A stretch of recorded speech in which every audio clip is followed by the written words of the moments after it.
열정이 있기 때문에. 예. 자, 우리 여기 저 4학년 학생들 위해서 박수 한번 쳐주세요. 대학 생활의 본질일 겁니다. 박수만으로는 모자라네. 한번 일어나 보세요. 일어나. 이번에 강연의 제목을 역사의 수수께끼 그리고 소설적 접근기라고 한 것은 우리나라가 상당히 오랜 기간 동안 자력으로 살지를 못하고 미국, 중국, 일본, 러시아 등의 영향을 크게 받다 보니까 과연 무엇이 진실이냐, 무엇이 닿을 수 있는 진실이 다 달라요. 우리 아주 쉽게 이렇게 생각해 봅시다. 어떤 회사에서 일이 일어났다. 그 회사 현관을 지키는 수위가 알 수 있는 범위하고 과장이 알 수 있는 범위, 사장, 회장이 알 수 있는 범위가 다 다르거든요. 또 그렇게 되어버립니다. 그래서 진실을 아는 것이 굉장히 중요한데 진실은 힘 있는 자들 주고 대중에게는 알려주질 않거든요. 그래서 소설을 통해서 한번 접근을 해보자 해서 제가 무궁화꽃이 피었습니다 에서는 이휘수 박사의 죽음, 가소의 나라에서는 왕개토 대왕비의 비밀, 그리고 하늘이여 땅이여에서는 팔만대장경하고 한국의 지기, 그리고 이번에 나온 한반도에서는 12.6의 진실, 박정희 대통령의 죽음의 진실을 썼던 겁니다. 그러면 간단하게나마 새 책을 팔기 위한 약간의 광고를 하겠습니다. 12.6은 문자 그대로 김재규 중앙정보부장은 박정희 대통령을 죽인 건데 과연 김재규가 혼자서 박 대통령을 죽이느냐 혹은 배후에 뭐가 있느냐 이것이 오랜 동안 논란거리가 되어왔습니다. 그런데 진실을 알 수 있는 기회가 우리에게 한 번도 사실 주어지지 못했죠. 저는 무궁화꽃이 피었습니다를 쓰고 나서 박정희 대통령의 죽음에는 반드시 어떤 어마어마한 배후가 있을 것이다 라는 강렬한 감을 가지고 계속 그 사건을 추구하는 미국 CIA에서는 김재규 전문정보부장만을 담당하는 그런 그 직원이 있었습니다. 브루스 그란트라는 이름을 가진 지금 미국의 솔트레이크시티에 가서 살고 있는데 이네들을 내가 추적을 해본 결과 성공시킬 수가 있어요. 중앙정보부 자기가 늘 보상훈련을 해왔습니다. 박정희를 죽였을 때 어떻게 해야 된다는 것을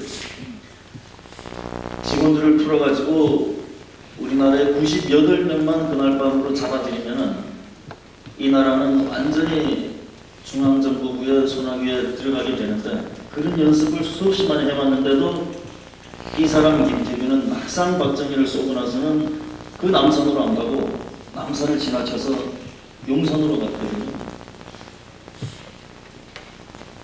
왜 그랬는가? 왜? 언론일 겁니다. 아주 애써가지고 그런데 그 조갑재 기자를 비롯한 우리나라 언론은 어떻게 보냐면 김재규는 이 천하의 바보다, 얼간이다. 남산으로 갔으면 성공하는데 왜 용산으로 갔느냐? 세상에 이런 얼간이가 있느냐? 이런 식으로 역사가 정리되어 있습니다.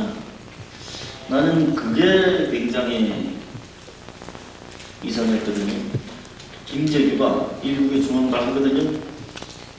오늘 저녁에 나하고 식사합시다. 식사 약속을 대통령하고 해놓고 자기가 또 대접을 하는 주인인데 그걸 해놓고 참모총장 보고 저녁에 식사 나갑시다 오시오. 그랬으면 그것은 우발적이 아니죠. 근데 그것을 우발적이라고 발표를 하고 수십 년이 지나도록 아무도 이의 제기를 안 하고 의문 제기를 안 하고 있는 게 지금 박정희 대통령의 죽음입니다.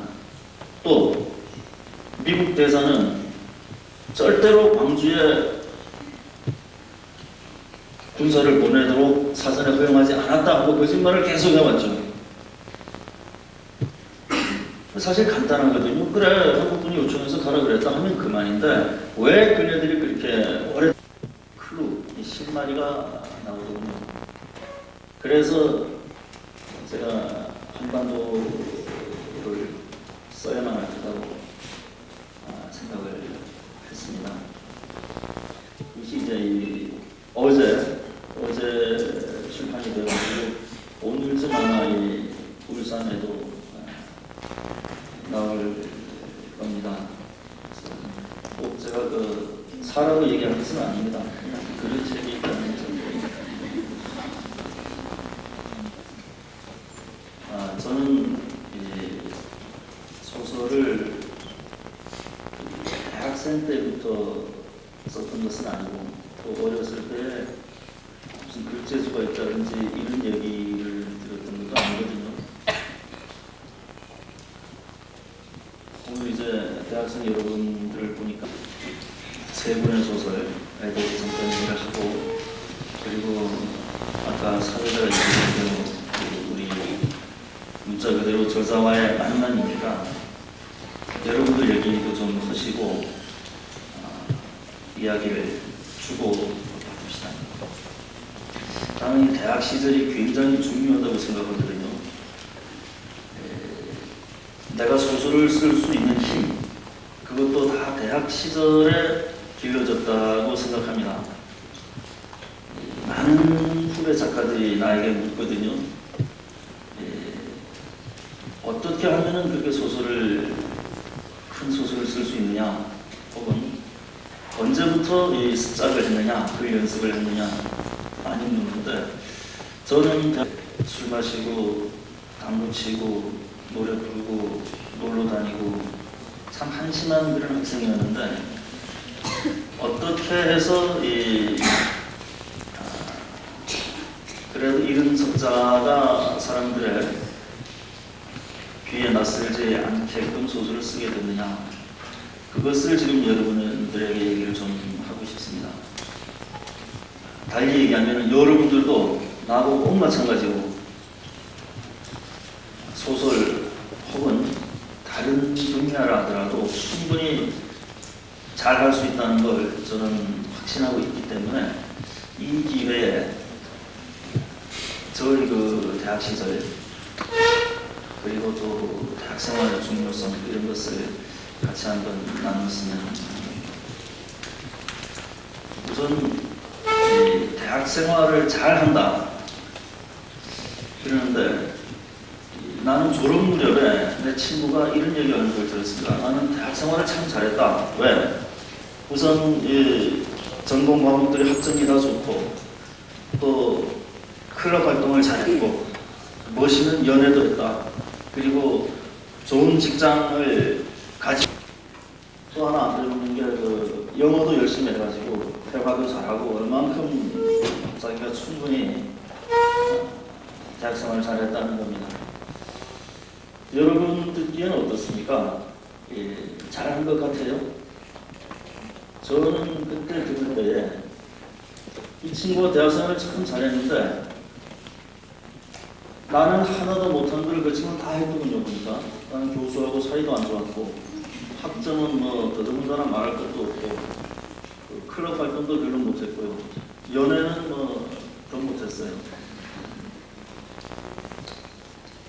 모든 것이 다 이 친구보다 못한데, 내가 듣기에는 이 친구가 대학생활을 잘한 것 같지가 않아요. 뭔가 하나 매우 중요하고 매우 아쉬운 것을 이 친구가 맡겼구나 하는 생각이 들더란 말이에요.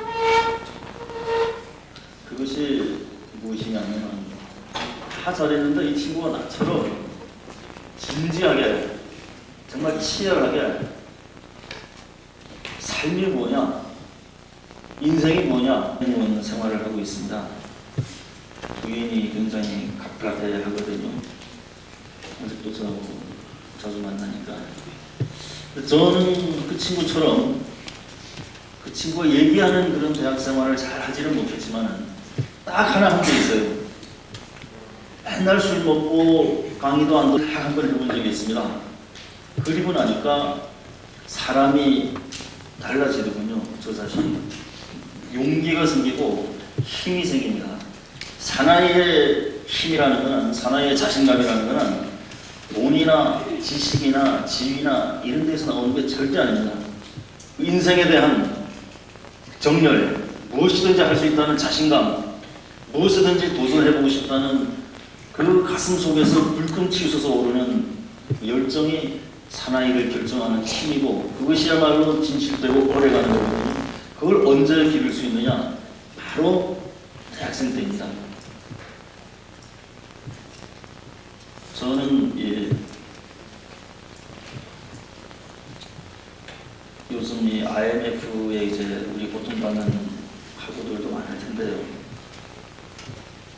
IMF에 보통받는 학우들을 보면서 그 해결책이 돈이 좀 생기고 직장이 생기고 물질적인 해결책인데 그것은 정답이 아닙니다.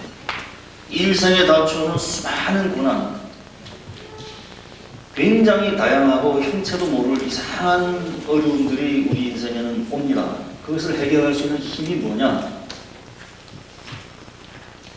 각자에 따라서 다를 겁니다. 하나 분명한 것은 그 힘이 바로 여러분들 대학 1, 2, 3, 4학년 그때에 길러지는 겁니다.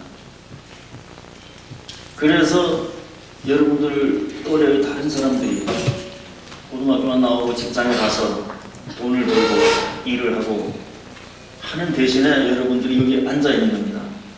놀려고 앉아있는 게 아니에요. 무슨 사회에 나가서 밥벌이 할 수 있는 전공 과목 배우려고 여기 앉아있는 게 아닙니다. 이 대학 4년 동안의 그 방황, 대학 4년 동안의 고뇌, 그것을 통해 가지고 여러분들이 무엇이든 이겨낼 수 있는, 항상 정당하고 깨끗하고 힘이 있고 자신감 있는 그런, 저는 대학 3학년 때 군대를 갔다가 복학해서 이제 학교로 돌아오니까 저희 아버님이 굉장히 사업에 어려움을 겪고 계셨어요. 아무리 어려워도 저한테 대학생한테 필요한 용돈은 듬뿍 주실 수 있는 입장인데, 제가 그 아버지한테 그때 용돈을 거부했습니다. 용돈을 거부하고 그때 이제 이런 생각이 들더군요. 이것은 좋은 기회이다. 어차피 내가 죽을 때까지 그 가난이라는 것을 늘 접하게 되어 있는데, 가난과 나와의 관계를 한번 정립해 볼 수 있는 기회이다. 그래서 내가 가난에 어느 정도까지 견딜 수 있는지, 사람이 가난하면 뭐가 가장 힘든지 이런 것들을 한번 내가 겪어보고 가난과의 관계를 내가 정립할 때다. 해서 그래, 우선 안 먹어보자, 먹지 말아보자.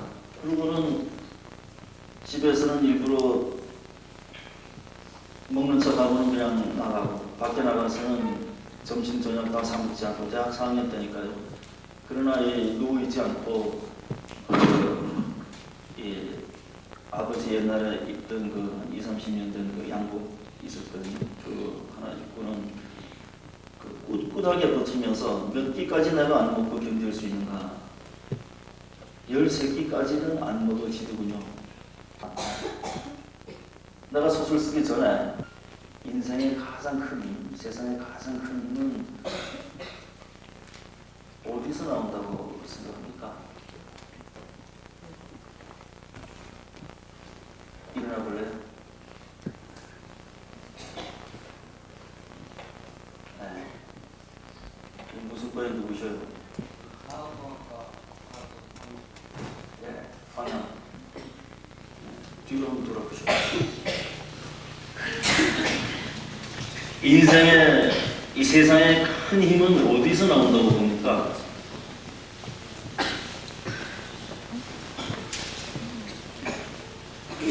제가 지금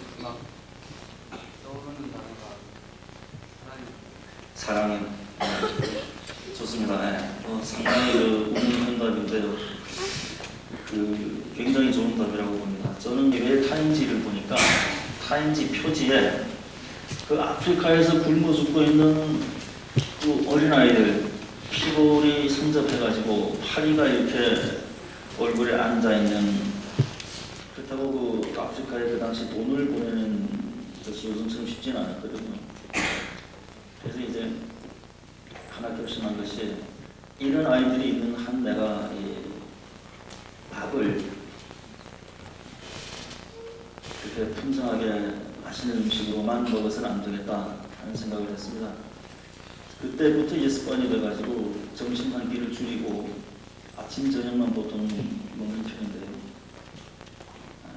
오늘은 아까 소고기 먹은 거는 아침을 안 먹고 나와서 아침을 안 먹었을 때는 점심을 먹거든요. 근데 그때 이제 그 아프리카 학생들, 남학생들은 그래도 조금 먹는 편인데 여학생들은 거의 다 안 먹고 반쯤 먹고 돈 내고 밥 사 먹는 것을 일체 끊었습니다. 그리고는 식당에 가서 이렇게 눈을 이렇게 돌리고 있다가 그 밥을 제일 많이 남긴 여학생, 우리 그때 식당에서는요, 지금은 이렇게 밥을, 아마 여러분들 식당은 밥을 먹고 본인이 이렇게 이제 털어가지고 빈그릇 반납하고 갈 텐데, 그때 인건비가 싸가지고 학생은 표를 사서 밥을 타와서 먹고는 그 자리에 그냥 놓고 일어서 나가요. 그러면 그 여자 종업원들이 와서 치워주거든요. 그래서 저는 그때 이제 밥을 안 사 먹고 그 여학생이 밥을 남기고 일어나서 가면은 번개처럼 그 자리에 앉아가지고 이제 그 처녀가 먹던 그 수저로 그냥 그 남은 밥을 먹고 그랬어요. 지금 생각하면 참 추하고 이런 것일 수도 있습니다만, 그때는 그 신념이 있었거든요. 뭔가 이 아프리카에 굶어 죽는 애들을 위해서 내가 이런 것도 못하랴 하는 그런 거 강한 신념이 있었습니다. 그러나 그런 힘들이 다 여러분 때 길러집니다. 내가 그래도 꾹 눌러 참고 밥을 먹었는데, 어느 날 밥을 먹고 있는데 그 밥표를 파는 처녀가 이렇게 다가오는 겁니다, 저한테. 그래서 이제 드디어 올 것이 왔구나. 동작이 부자에 슬쩍 꺼려지죠. 이 처녀가 오더니 과연 내 앞에 딱 서요. 서더니 말없이 내 잠바 주머니에 손을 쑥 찔러 넣더군요. 그러고는 가요. 그래서 나는 참 얼마나 그 처녀의 이 정성이 고맙든지 매우 기뻤습니다만, 가만히 자기 주인, 그게 처녀도 종업원이니까 자기 주인의 밥표를 이렇게 굳이 말하자면 그걸 훔쳐서 나한테 준 거죠. 그래서 그 밥표는 작물이 되고, 따라서 나는 작물 아비가 되는 생각을 해보니까 제가 아무리 고마워도 이걸 받을 수는 없는 거 아니냐, 고민에 빠졌습니다. 그렇다고 그걸 다시 돌려주자니, 나는 대학생이고 그 처녀는 그 고등학교 졸업하고 이제 거기 오랫동안 나를 관찰을 했겠죠. 저 불쌍한 대학생, 내가 영화 같은 데서 맨날 보던 그 불쌍한 가난한 대학생이 바로 저 사람이구나 하고는 오랫동안 그 망설이다가 용기를 내서 줬을 거거든요. 돌려주자니 그렇고, 그걸로 밥을 타 먹자니 양심의 가책이 되고, 며칠 동안 고민하다가 묘안을 하나 찾아냈습니다. 돌려줌으로써 그 처녀 가슴에 못 박을 수 없고, 또 내가 그걸로 밥 먹을 수도 없어서 그걸 친구들에게 팔았어요. 팔아가지고 뭔가를 해야 되겠다 하는 그 마음, 그것이 결국은 나로 하여금 소설을 쓸 수 있게 해준 원동력이라고 생각합니다. 여러분들도 지금 워낙 물질적 소비 생활이 팽배해가지고 어떤 여러분들 의식을 지배하는 것이 텔레비전이라든지 이런 대중 매체이기 때문에 그 획일성을 갖는 거죠. 획일성을 강요하는데 그 획일성을 강요하는 주체들이 누구냐면은 여러분들보다 의식이나 수준이 한참 낮은 아이고 이 오락 수준에 머무는 모델들이거든요. 여러분들은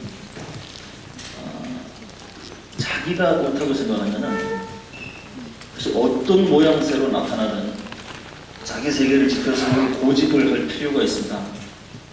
그것이 대학생과 대학생 아닌 사람과의 차이예요. 대학생은 아무리 내모 차림이 유행에 떨어지고 촌스럽고 이상해도 거기서 의미가 있으면은 끝까지 그것을 밀고 되거든요. 일단은 그걸 하기 위해서 뭘 해야 되느냐? 가장 좋은 방법은 독서를 하는 겁니다. 책을 읽는 거예요. 공부하십시오. 전공 공부, 영어 공부 이런 것이 아니고 인간으로 태어나가지고 짧게 살다 좋습니다. 그동안 과연 내가 뭐냐, 진리가 뭐냐 이런 걸 인간들이 써놓은 직전까지 거의 도서관에 살다시피 하면서 이 mankind, 인간들이 써놓은 모든 종류의 학문을 조금씩 해봤습니다. 누가 뭐라고 얘기를 해도 흔들리지 않는 자신이 이미 대학 2학년 때 딱 서는 겁니다. 그러니까 다른 시각도 있을 수 있다 하는 것을 강하게 제기할 수 있는 그 힘이 바로 여러분 같은 그때에 독서하고 사색하고 치열하게 진리하고 부딪혀보고 그렇기 때문에 전혀 습작도 안 해보고 독자들이 가장 재미있다고 지금 세 번 한 번 모르겠습니다. 세 권 중에서 가장 재미있다고 편지를 많이 보내오는 작품은 무궁화꽃이 피었습니다가 아니고 가스오의 나라입니다.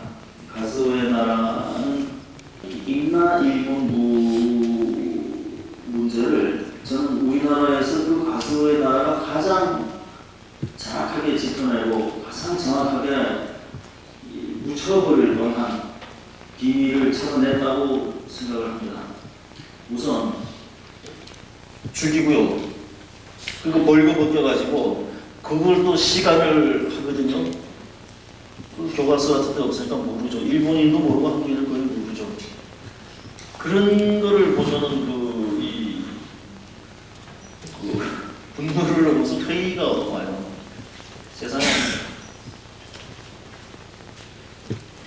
한 나라와 그 한 이웃 한 나라의 관계가 그럴 수는 없거든요. 같은 지역에 살고 있는 두 나라의 민족, 사람들이 그렇게 다를 수 없거든요. 그거는 다음 소설에서 한번 다루기로 하고요.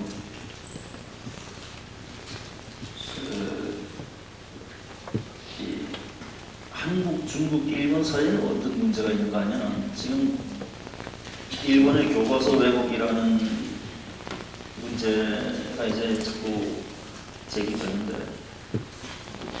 교과서 왜곡의 큰 줄기는 무슨 위안부 이런 것도 문제지만은 저는 그보다 더 큰 게 뭐냐면 자들이 올바르게 짚어내야 되는데 불행하게도 그거를 임나 일본부, 즉 일본이 우리나라를 200년간 지배했다는 2세기에서 4세기까지입니다.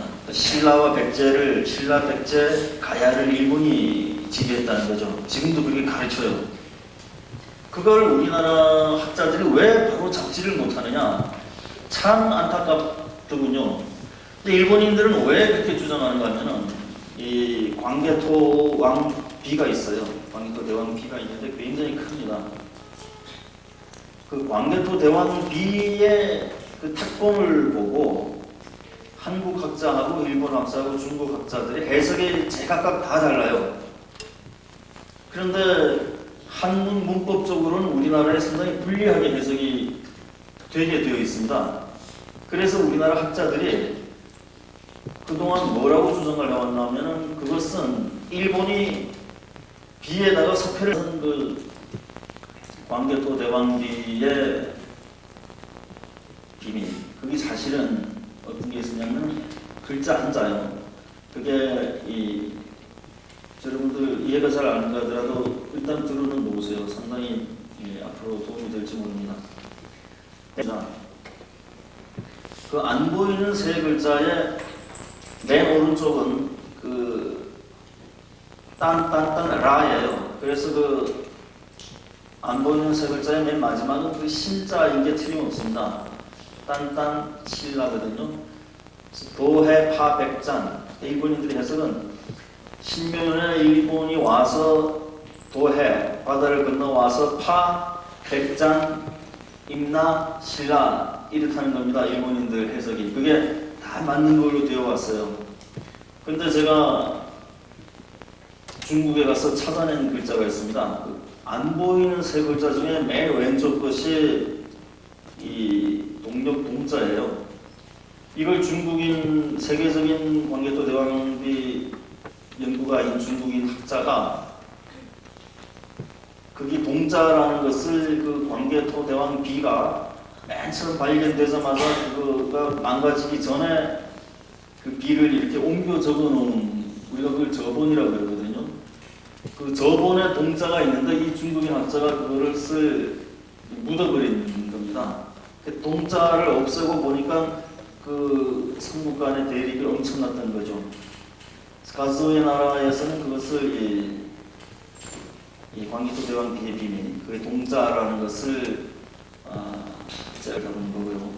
세 번째 하늘이여 땅이여는 잃어버려 가고 있는 우리 한국의 정신 문화를 다룬 거라고 본다면, 각각 그 분야가 다른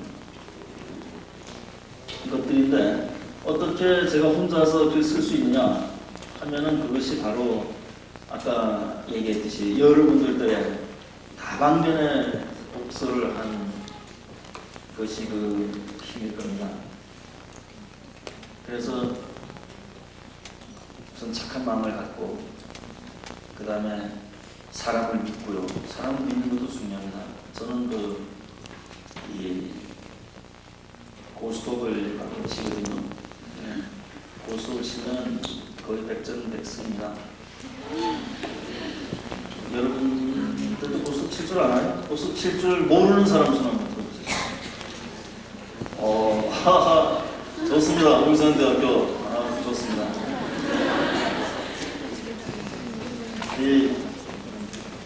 저는 이 고스톱을 치는데 왜 백전백승을 하느냐? 고스톱을 칠 때 비열끝, 풍열끝 뭐 이런 것을 제가 잘 활용하는 까닭도 있지만은, 일단 그 고스톱을 제가 늘 이기는 데는 그 믿음이 크게 작용하는 것 같습니다. 저는 이제 친구집에서 고스톱을 치자 그러면 맨 먼저 뭘 하냐면은 집사람한테 전화를 합니다. 저희 집사람도 이제 대학교에서 이제 가르치고 있는데요. 집사람 연구실로 전화를 해가지고는 오늘 내가 밤에 누구 집에서 고스톱을 치기로 했다. 그러면 집사람이 잘하셨네요. 너무 무리하지 말고 식사 걸리지 말고 재미있게 놀다 오셔요. 그러거든요. 그리고 나서 저는 이제 집에 가서 아주 편한 옷으로 갈아입습니다. 말고 한복 같은 거요. 또는 아주 우주복 같은 거. 배터리 가게 가면은 차고 치는 사람들이 앞뒤 붙은 먼저 다 빠가면서 이놈이 첨단을 하는지 이놈이 훈단하는지 빠가면서 천천히 치거든요. 이 친구들 시간이 없으니까 집사람들에게 다 거짓말 해놓고, 그러니까 고스톱 치는 게 급해요. 7점이나 9점 나고도 계속 열고를 한단 말이에요. 나는 3점, 5점만 나도 느긋하게 생각하면서 치니까 이길 수밖에 없죠. 다 치고 나면은 그래도 어차피 밤새긴 마찬가지거든요. 아침에 또 거짓말 하면서 회사에 나가는 오늘 몸이 아파서 집에서 좀 늦게 나간다 그러고, 집에 나가는 저 집에 안 들고 회사로 또 언제 나갈게 그러고, 하룻밤에 그렇게 수십 번이나 거짓말을 하고 무슨 좋은 결과가 있겠습니까? 저는 거짓말 한 번 안 하고 느긋하게 다 따가지고 나와가지고는 집사람한테 전화해가지고 역시 오늘도 또 이겼어. 그러면은 딴 돈의 반을 온라인으로 붙여줍니다. 집사님. 그럼 왜 그러느냐? 만개에서 힘이 생기는 겁니다. 치기는 내가 쳤지만은 뒤에서 내 집사람이 마음을 받쳐줬기 때문에 여유 있게 즐기고 이기고 했기 때문에 반은 내 집사람의 몫인 겁니다. 그래서 그럴 때는 미루지 말고 꼬박꼬박 붙여주는 게 중요합니다. 저는 한 번도 그걸 미뤄본 적이 없어요. 바로 은행에 들어가서 딱 반을 입금을 시켜주고 나면 마음이 편하죠. 우리가 소설을 쓰든 일반 생활을 하든 다 마찬가지입니다. 저는 소설의 소재를 어디에서 얻는가 하면 여러분들하고 똑같이 그저 신문증을 볼 뿐입니다. 그저 신문증을 봐도 머리를 때리는 게 있어요. 이걸 볼 때 역시 마찬가지 아닙니까? 역시 왜 김재규가 그렇게 얼간이로 치부돼야 하는가? 왜 정승화까지 불러놓은 대통령 시해 사건을 왜 우발적이라고 발표하는가? 거기에서 궁금증이 일어나는 거거든요. 그게 수수께끼거든요. 무슨 특별한 데서 소설의 소재를 구하는 게 절대 아닙니다. 사람들이 나에게 묻거든요. 선생님 소설 보면은 자료 조사하는데 엄청난 시간이 걸렸을 것 같은데요. 자료는 어떻게 구하십니까? 어제도 KBS인가 내가 인터뷰를 했는데 거기서 그렇게 묻더군요. 그때 저는 사실 참 괴롭습니다. 여러분들 저는 신문 보고 알아요. 하면은 너무 아까 얘기했지만 그런 불쌍한 아이들 사진을 보면은 가슴 아파하는 그 착함. 고스톱 칠 때 집사람하고 미리 얘기하고 가는 서로 간의 신뢰. 이런 몇 가지 사소한 것들로 생활을 하다 보면은 마음의 여유가 생겨요. 안 끌려갑니다. 이 물질 소비 생활이라는 거는 사람이 조금만 물질적으로 부족해도 삭막하게 만들어요. 용기가 없게 만들거든요. 또 아까 다들 획일적인 문화 이런 것들이 다 같이 멍청하게 만들거든요. 그러니까 독서를 하죠. 독서를 하면서 착한 힘이 거기서 또 생깁니다. 그리고 지금 이 어려운 때 부모님들이 힘들게 여러분들 대학 보냈는데 여러분들 여기 저희 바닷가에 있으니까 또 회도 먹으러 가고 그럴 텐데 가서 이제 술 먹고 나면 또 노래방 가고요. 무슨 노래 대학생이라면 술 먹고 다 같이 고등학생도 부르는 노래, 직장 여성도 부르는 노래 이런 거 말고 대학생이면 술 먹고 시도 한번 탁 읊어보고 말이죠. 그러고 있습니까? 그런 거 중요해요. 시 이거 굉장히 중요해요. 인간의 영혼이 정말 진학을 되고 있을 것으로 한번 해봅시다. 내고장 7월은 청포도가 익어가는 시절 이 마을 전설이 주저리 열리고 먼데 하늘이 아라리 꿈꾸며 들어가 박혀 하늘 밑 푸른 바다가 가슴을 열고 흰독 담배가 주도를 준비해 정말 한 분도 빠짐없이 다 그냥 우렁찬 목소리로 역시 우선대 학생들 대단하십니다.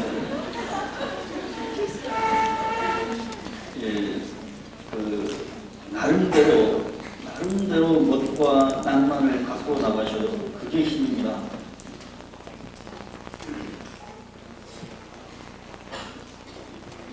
저는 이번에 한반도를 쓰면서 좀 많은 의미를 가졌습니다. 그만큼이나 아마 그 점수가 틀림없이 없을 겁니다. 비슷해요, 우리가. 왜냐하면 내가 쓰는 글이 무슨 문체적 특징이 있거나 그렇지 않잖아요. 문장의 향기가 있거나 그렇지 않거든요. 그러니까 여러분들하고 공유하고 있는 같이 아는 그런 정보를 갖고 있을 뿐입니다.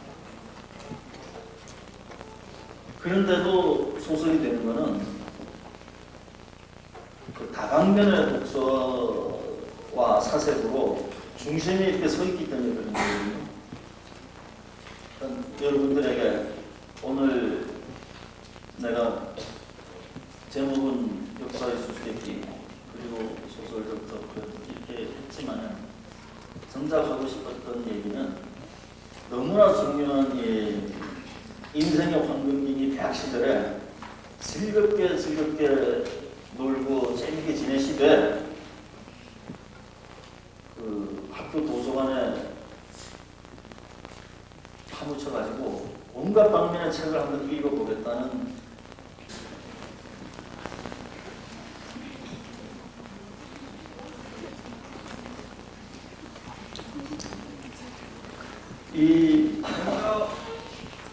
예. 약간은 화가 나는 부분도 있었고, 예. 그렇다 그런 감동도 받았는데, 예. 저 선생님이 뭐 불교나 가톨릭이나 무슨 종교든지 어떻게 바라보시는지 알고 싶습니다. 그러니까 어떤 시각에서 예. 생각하여서 예. 뭐 팔만대장경에 대한 견해를 생각하셨는지 아니면 가톨릭에 대한 비판을 가하셨는지 그걸 알고 싶습니다. 예. 분당을 문당하고 있습니다. 어떤 분인가가 그 하늘의 땅을 읽고는 미국에서 편지를 보내주셨는데 이 책은 사람이 쓴 게 아니라 이건 마귀가 쓴 거다 이렇게 이제 그걸 보내주셨더군요. 저는 우리 사회에 직업적으로 아직도 깨끗한 직업을 꼽으라 그러면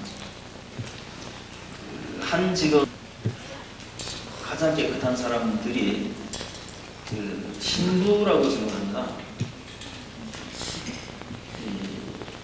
판사와 신부는 그래도 좀 아직 믿는 분들이 아닌가 이런 생각을 하는데요. 제가 진리적 측면에서 한번 봅시다. 가톨릭이 아닌 다른 모든 것들은 진리가 아니다. 오직 가톨릭만이 진리이다. 라는 것은 우리 굳이 토론을 안 해도 조금 위험하기 쉽고 조금 홀로 된 발상입니다. 가톨릭이 아닌 기독교도 있고 기독교도 아닌 불교가 있고 이슬람도 있고 유교도 있고 또 종교를 안 가지고 있지만은 굉장히 성실하게 살고자 하는 깨끗한 사람들도 있고 여러 가지 있거든요. 그러면은 진리적 측면에서 우리가 쭉 살아온 문화의 결과물이지 진리적 측면으로 봤을 때 다른 것이 맞듯이 맞을 수도 있고 다른 것이 틀리듯이 틀릴 수도 있어요. 그런데 우리 종교나 문화가 거세된 과정을 보면 일단 비과학적이라고 선생님들이 학교에서 너희 집이 부자냐? 그건 미신이다. 비과학적이다 그러거든요. 그러면은 창세기는 과학적입니까? 진리적 측면에서는 다 똑같아요. 내가 무엇을 선호하느냐, 내가 무엇을 믿느냐 하는 차이가 있지 사회 전체 다양한 동안 여기 사람들이 가지고 온 종교 문화, 신앙 문화가 이렇게 비참하게 뿌리가 잘리면은 그 다음에 뭐가 오는 거 아니면은 정신적 공포가 와요.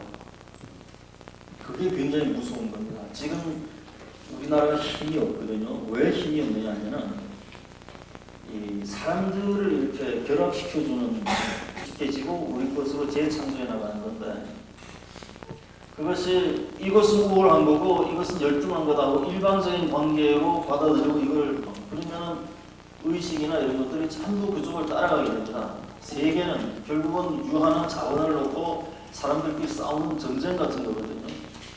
말이 협력이고 뭐고 하지 물론 협력이죠. 그러나 그 본질은 왜 나는 이런 뭡니까 아주 그 날씬한 삼각팬티를 던져버리고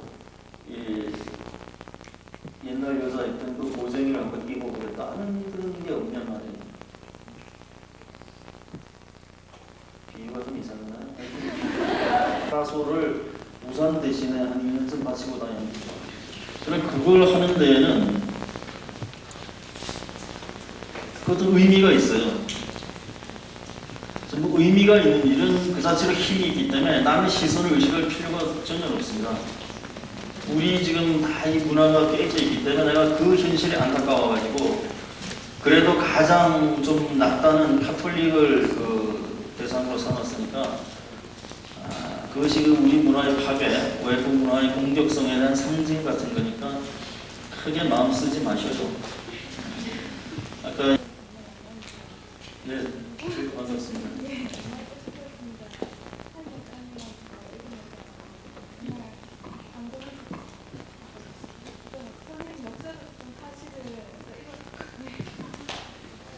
먼저 이렇게 가리고 나서, 그러니까 이게 원래 소설이지 않습니까? 예. 근데 이게 과연 정말 사실인가, 소설인가, 공간이 잘 안 갔거든요. 예.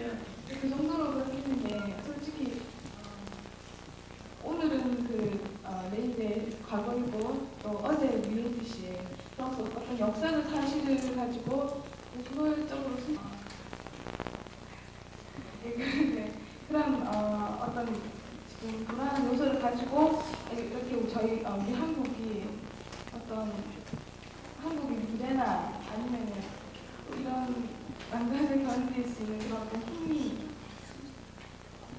있다고 어떻게 생각하시는지, 네, 왜 그렇게 생각하시는지, 역사적 그런 과거를 가지고 미래까지 생각하시. 예. 말이 너무 떨려서 예. 논점이 너무 틀어진 것 같습니다. 예. 저는 질문은 세 번과 네 개를 받고 있군요. 예. 대략 공통으로 정보와 자본의 그 결합에 의해 가지고 엄청난 힘이 생기고 있어요. 근데 우리나라가 지금 힘이 약한 것은 이 IMF의 본질이 뭐냐? 한마디로 IMF가 뭐냐? 그것은 전쟁입니다. 미국이 말이죠. 이 70년, 80년대에 미국이 이 아시아를 상대로 전쟁을 했습니다. 무역 전쟁을 했죠. 이제까지의 이 자본주의라는 것은 물건을 만들어서 파는 겁니다. 여러분들 전공이 뭐든 이거는 아주 여러분들하고 다 있는 거예요. 디자인을 하는 분이든 무슨 재료공학을 하는 분이든 그 경제 미국이 이 아시아를 상대로 전쟁을 하는데 이 자본주의는 물건을 만들어서 파는 겁니다. 시장 경제 하는 거를 이 사람들이 깨달았어요. 실제로 안 되죠. 왜 안 되냐면은 이런 마이크, 똑같은 성능의 마이크를 만드는데 미국에서 10달러 든다면은 일본에서는 5달러 들어요. 한국에서는 3달러면 만들고 중국은 2달러면 만듭니다. 동남아시아 국가들도 그런 거 되고요. 그러니까 이런 물건을 만들어서 파는 시장은 자꾸 아시아한테 질 수밖에 없는 거죠. 그래서 미국은 무슨 MGM이라는 헐 그러니까 이 미국인들이 이대로는 도저히 안 된다. 절대로 이대로는 이 상품 경쟁을 해갖고는 이길 수가 없다. 해가지고 미국을 움직이는 자들이 다 모여가지고 미국이 사는 길이 뭐냐? 달러를 강하게 만들어야 된다. 달러를 강하게 만들려면 어떻게 해야 되느냐? 주식을 엄청나게 올려야 된다. 그래서 미국의 주식이 한 8배 오랐잖아요, 10년 동안. 그 엄청나게 강해진 달러를 가지고, 그 다음에는 달러가 세계의 기축통화니까 다른 나라 화폐를 흔들어 버리면은 이제까지 그 한국이 뭐 한강에 기적해도 아무 소용이 없게 되버리잖아요. 그렇게 완전히 그 화폐들을 망가뜨려 놓고는 그 다음에 그 나라의 기업들을 사는 겁니다. 텔레비전 브라운관 만드는 시장에 미국 회사가 경쟁이 안 됐었고 진단 말이에요. 그러나 이 사람들이 달러 가지고 한국의 텔레비전 브라운관 만드는 회사를 사버리면은 그 프라핏이 전부 자기네한테로 가죠. 우리 지금 우리 경제 문제 보니까 굉장히 자본이 빨리 이동하고 돈이 있는 사람은 좋지만은 노동의 가치를 떨어뜨리는 거 아니에요. 자본주의 3대 요소가 토지, 노동, 자본으로 보면 토지는 이제 좀 중심 개념이 아니고 자본과 노동으로 보면은 한국은 노동을 이렇게 포용해주는 나라였거든요. 그러니까 미국은 노동을 포용을 안 해줘요. 자본이 움직이는 사회니까. 그래서 한국 사회가 자꾸 이 미국식으로 이동을 해가거든요. 그러면 구조적으로 어떤 문제가 생기냐면은 노동을 해서 사는 사람들이 자꾸 어려움이 오는 거예요. 그래서 지금 그 구직 뭐 이런 것들이 오는 거죠. 그러면은 미국 모델을 끝까지 쫓을 것이냐? 이것이 이제 우리의 그 선택의 문제입니다. 달리 얘기하면 이번에 제가 한반도에서 그 화두를 하나 던진 게, 자 이제 미국이 북한을 예를 들어서 폭격을 한다고 봅시다. 미국이 북한을 폭격할 때에 우리는 어떻게 할 것이냐? 미국을 도와가지고 군대를 막 북한으로 보낼 거냐? 그렇지 않으면 처녀들을 팔아넘기고 뭐 다 떠나기는 굶어 죽고 이런 바람에 남한에 있는 우리가 미국 보고 너희들 그 북한의 경제 제재를 풀어라 하고 얘기를 할 거냐 안 할 거냐, 이런 그 선택의 문제에 있어가지고 우리나라가 의견이 굉장히 갈려요. 우리나라는 미국에서 박사학위를 받고 온 사람만 3만 명 넘거든요. 이 사회를 움직여 나가는 핵심 세력들이 거의 미국에서 공부를 하고 왔기 때문에 이 민족적 시각이 자꾸 묻혀버리고 말거든요. 이런 힘은 어디에서 나오느냐? 여러분들 학생들한테서 사실 나오거든요. 그러니까 대학생이 되었다는 것은 여러 의미가 있지만 그 중에 하나는 내 나라의 문화와 역사에 대한 어떤 책임 있는 인간이 된다는 것도 포함하는 겁니다. 그래서 굉장히 살기 어렵거든요. 왜 우리나라가 살기 어려우냐면은 사람들 하나하나가 다 이 똑똑하고 강해요.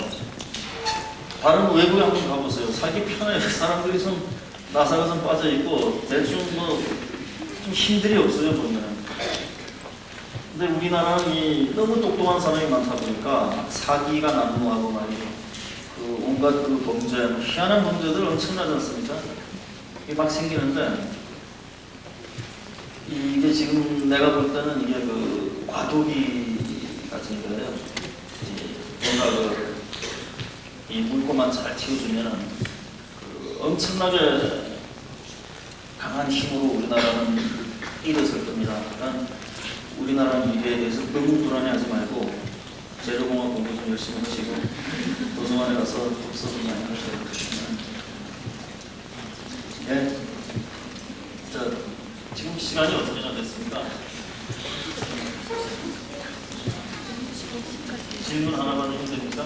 예. 예, 저도요.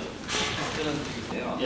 그때 제가 일본 학생을 만나서 밤새면서 얘기를 한 적이 있었습니다. 예. 그때 제가 몰랐던 사실을 들었거든요. 예.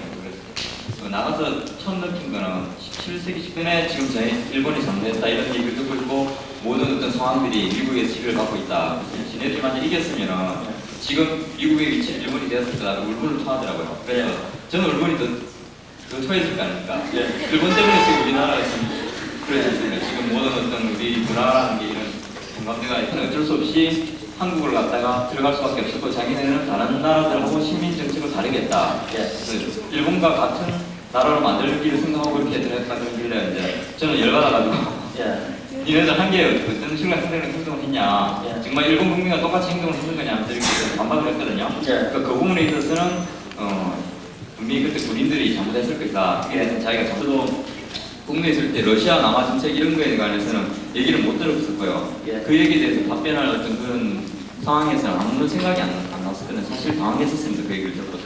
그래서 선생님께서 그 생각도 단순하지 않은 좋은 생각이네요. 또 그런 경험도 상당히 앞으로 좋게 잘 되거든요.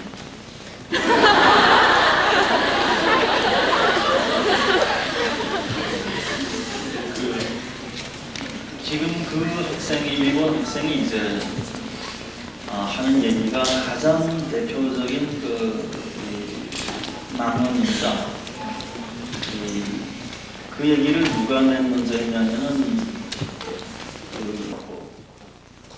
사실 지금 한국에 있는 모든 철도를 봐라. 전부 일제시대 때 우리가 놔준 거지. 그 다음에 한국에 철도 하나 놓은 게 있느냐. 일본을 이루는 힘이 뭐냐. 이것은 일본에 대한 어떤 그 애국적인 마음, 뭉침이다 이렇게 보거든요. 미국의 힘은 뭐냐. 그거는 개인에게 모든 걸 집중해주는 그 흩어짐이라고 보거든요. 일본은 흩어지면 망한다고 보는 사람들이 있어요. 그래서 이제 그런 종류의 망언들이 계속 나오는 겁니다. 그런데 아까 내가 잠깐 얘기했지만은 우선 전 세계 외교사의 인재가 없을 정도로 그 일본인들이 우리나라에 와서 우리나라의 왕비, 국모죠. 국모를 그놈들이 궁궐에 침입해서 죽이고 그걸 벌금 얻기고 또 시체를 가늠까지 하고 그런 걸 얘기를 좀 해주지 그랬어요. 그 아는 게 힘입니다. 자꾸 독서를 하고 이 김진명 책 나왔을 때 돈 15,000원 아까워하지 말고 시초에서 보고 그게 나중에 다 힘이 돼요. 일단 나중에 어떻게 변명을 하든 간에 그들이 여기에 들어와가지고 들어온 목적은 침략의 목적으로 들어온 겁니다. 우리나라를 잘 해주려고 돈 들여서 이렇게 온 게 아니고 일단 침략. 그래서 우리나라의 그 분단을 가져왔고 또 엄청나게 많은 인명이 살상을 당했고 엄청나게 많은 문화재가 뺏겼고 그런 것들은 뭐 굳이 뭐 이런 식으로 답해야 된다라기보다는 그런 걸 우리가 대략 풍부하게 알고 있으면은 그 친구의 그 망언에 대해서 부끄럽게 그런 망언이 고개를 들지 못하게 얘기를 해줄 수가 있겠죠. 일본의 문제는 뭐냐면 지금 그 학생도 이제 역사의 희생자인 게 일본은 자기 나라가 잘못한 것에 대해서는 요만큼도 안 가르칩니다. 그래서 일본 아이들을 자꾸 여기 한국에 데려와서 독립기념관을 보여주면은 막 울어요. 그 친구들이 세상에 우리나라가 이랬느냐고, 우리 조상들이 이랬느냐고 전혀 몰라요. 저도 일본에 이제 동경대학교 가서 동경대 교수한테 그 점을 분명하게 얘기했습니다만 일본의 특징은 자기 나라가 잘못한 것은 그 국민들에게 요만큼도 가르쳐주질 않습니다. 오히려 우리나라는 그런 면에서 언로가 많이 트여있는 나라예요. 내 책 가수의 나라는 사실은 일본인들을 겨냥해서 썼거든요. 일본인들이 읽게끔 하기 위해서. 가수의 나라 읽어본 분이 있을지 모르겠습니다만 독자 편지 중에 이건 제발 일본인들이 좀 읽어야 됩니다 하는 편지가 많이 오는데 근데 그 책을 일본에서 내가 그래서 그 무대를 전부 일본으로 설정을 했습니다. 니꼬 하며 그 동경 부분 학군에 이런 데로 이제 무대를 설정해서 썼는데 이 제목도 가서 일본 이름을 붙이고요. 그런데 그게 일본에서 참 출판이 안 되거든요. 너무 좋은 책이다 하고 이제 여기 한국 특파원들도 얘기하고 그 일본서 출판대로 해보겠다 하고는 끝이에요. 그런 종류 책은 출판을 안 시키거든요. 그래서 제가 이번에 아주 충격적인 소설을 하나 새로 지금 조금 써놨는데요. 한 270매 정도 써놨는데 그건 정말 일본인들을 겨냥해가지고 지금 이번 그 어업협정 이런 거 보고 우리나라가 IMF에 지금 가장 고통스러워할 때 이놈들이 어업협정을 하자고 나온 거 아닙니까? 그래서 정말 비참하게 깨지면서 그 친구들은 참 한마디로 그 대국 못 돼요. 참 IMF도 사실은 일본 은행들이 돈을 엄청나게 빼가가지고 위기가 굉장히 심하셨는데 독일이 많이 도와줬어요. 독일의 코메르츠만크가 많이 도와줬는데 일본, 미국이 너무 비겁했습니다. IMF 때. 그리고 일본인들이 돈 엄청나게 빌려주고 나서 이번에 가장 우리가 일본에 대해서 약세에 빠졌을 때에 벽정 지금 하자고 할 수 없이 끌려갔었는 거 아닙니까? 그러니까 이렇게 우리나라만 비참하게 당하는 꼴이 생기는 거죠. 나라를 운영해 나가는 사람도 그렇고 우리 잘못입니다만 그러나 그네들에게 적어도 하나는 내가 일러줘야 되겠다는 생각이 들어요. 자기네들은 지금 그런 식으로 미국과의 대결에서 일본이 졌으니까 그렇다. 일본이 이겼으면 어떻다. 우리도 정리다 그렇게 얘기하는데 우리나라의 민비를 그네들이 그렇게 비참하게 죽이고 시간까지 했다는 것은 일본인들에게 내가 꼭 알려야 되겠다는 생각이 들어요. 그래야 그네들이 자기네 역사가 잘못됐을 수도 있다는 판단을 비로소 대중이 할 수 있을 것 같아요. 그래서 내가 이번 소설은 순수히 일본인들에게 읽히려는 목적으로 지금 하나 쓰고 있는데 그게 이제 아까 그런 선량한 총각들 그 총각들을 이렇게 역사를 왜곡시키는 엉뚱한 논리로 끌고 가는 일본 내의 그 많은 세력들이 만든 거죠. 그것을 깨줘야죠. 지금 그렇지만 일면에 그 올바른 면은 조금은 있어요. 왜냐하면 어떻게 또 볼 수 있냐면은 미국, 영국, 프랑스 이런 나라들이 그 세계를 식민지화해 나가면서 세계의 자원들을 다 선점을 했거든요. 그리고 뒤처진 일본이나 독일, 이태리 같은 나라들은 이제 뭘 하려고 하니까 그네들이 자원을 다 독점하고 있으니까 일본이 어떤 문제에 빠졌냐면은 이 공업을 돌릴 수 있는 기름 부족이라는 큰 문제에 빠졌거든요. 기름을 제대로 확보하기 위해서 지금 일본 자위대도 자꾸 이제 기름 땡기거든요. 근데 기름을 확보하기 위해서 일본인들이 시베리아를 치려고 했다가 시베리아는 기름 개발에 너무 시간이 걸리니까 바로 남양으로 미국을 상대하는 걸 알면서도 간 거 아닙니까? 그러니까 지금 세계는 온갖 이데올로기들이 많이 있지만 기본적으로는 자기가 속해 있는 지역의 사람들이 다른 지역 사람들보다도 비교적 자원이나 환경이나 이런 좀 상대적인 우월성을 경제하기 위한 경쟁 같은 거거든요. 그런 측면에서는 이제 아까 그 일본 친구 말이 어느 정도 받아들여줄 측면은 있죠. 그러나 우리는 굉장히 화가 나죠. 우리 일본이 안 했으면 러시아가 했을 것이다. 너희는 어떤 놈한테라도 먹힐 운명이었다. 이제부터는 먹히지 맙시다. 열심히 해가지고. 지난 과거는 어쨌거나 간에 일어난 역사니까 받아들일 수밖에 없어요. 가슴이 아파도. 이제부터 우리가 더 키우지 않으려고 우리가 이런 대화를 나누고 저는 새벽부터 제천에서 뛰어내려오고 여러분들은 귀중한 시간에 지금 빨리 나가서